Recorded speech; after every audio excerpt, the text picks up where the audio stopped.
Shalom, everybody, and welcome to a very special episode of the Rivka Journey. My name is Rabino Shapira. I am the author of the Rivka Remnant, but today and throughout this series, I am journeying together with you throughout this wilderness as we are looking for a way to bring as many of you as possible to the successful Rivka journey. Now we are looking at specific attributes of a specific journey of Rivka, and if you missed one of the previous episodes, please go back and watch a previous episode. I think today's episode is going to be a challenging for a lot of us, as we're going to look specifically at the answer for Rivka as she goes out. Of course, we encourage you to get the book in your hand. This is not a substitute to the book. We simply want to give you some principle so that you can go out in strength and in power. Now, the question that was asked by Bethuel and Lavan goes like that, as we read in page 122. Will you go with this man? Or in Hebrew, will you go im aish azeh? Now, im aish azeh, if you look at the three letters in the conclusion of each of those words, of those three words, im, mem, aish, shin, hazeh, hey, you get a name. You get the name Moshe. You get the name Moses, which is going to be very important. Listen to what was written in page 122. It says, the underlying tone behind the question presented to Rivka prior to her departure by Lavan and Bethuel was deceptive at its very core. Will you go with this man? The word in Hebrew, the man, or aish azeh, suggests a negative and manipulative tone from Bethuel and Lavan. When you hear this tone, this word aish azeh, it's quite suspicious. As I said, they're implying that this man is not to be trusted, However, as I write here, there is a linguistic clue called in Hebrew a remez in the text that linger beyond the seemingly strange question in the language of the Torah.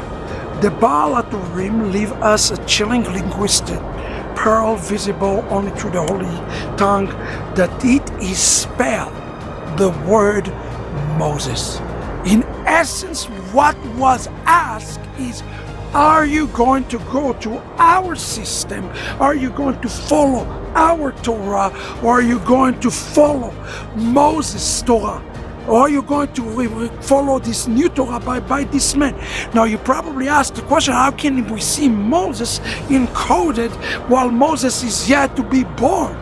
Because you see, friends, the Torah, although was completed on one Mount Sinai, was already given in bits and pieces to Abraham and passed to Isaac through his lineage. So parts of the Torah is already been given long before that, and everybody need to understand it. So the question here that is being asked is really important question. Are you going to follow my Torah, meaning Bethuel and Lavan, or are you going to follow the Torah of Moshe Rabbeinu?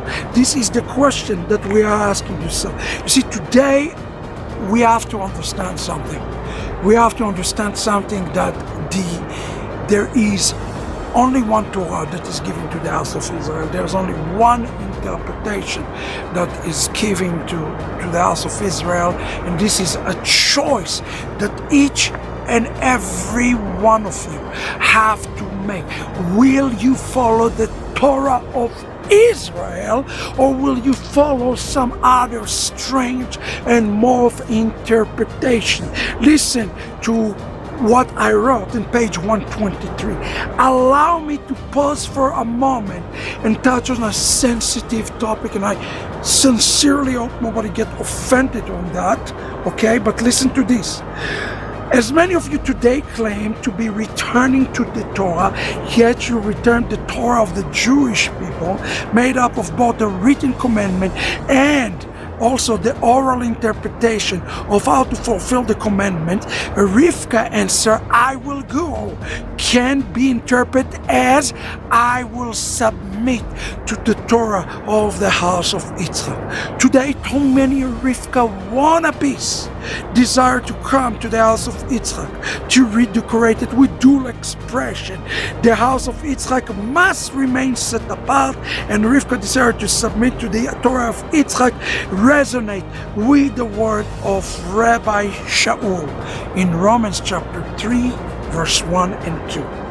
What advantage there is of being Jewish? What benefit there is in circumcision? Much in every way. First of all, they were entrusted the oracle of God.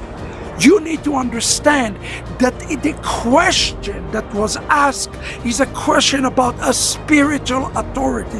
Which spiritual authority are you going to follow? The house of Yitzchak, the house of Israel, or are you going to follow your own system, any system? You see, that's where we have to be careful at the Rivka journey.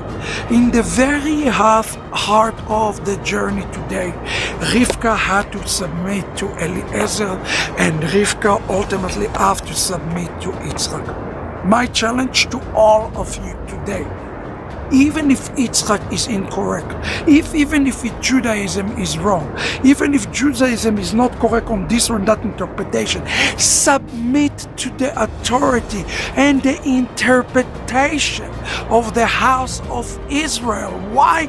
Because that's where you are returning. Can you imagine returning to the house of Israel and then saying, I hate this house, I'm rejecting this house? It would be impossible. Therefore, today, one of the attributes of Rivka remnant is to submit to this authority in order to be able to bring the message of the wholeness that Yitzchak is needed. How can one give a message if he's not willing to enter to the house and submit it to us so in proper way? So even returning to Torah, as people say Torah is written and there is an oral interpretation. And if you do not accept the written and oral interpretation, you're in essence rejecting the house that you're claiming to go to. So submit yourself. Rivka have a submissive role as she come forward and she bring the message to Yitzchak's salvation.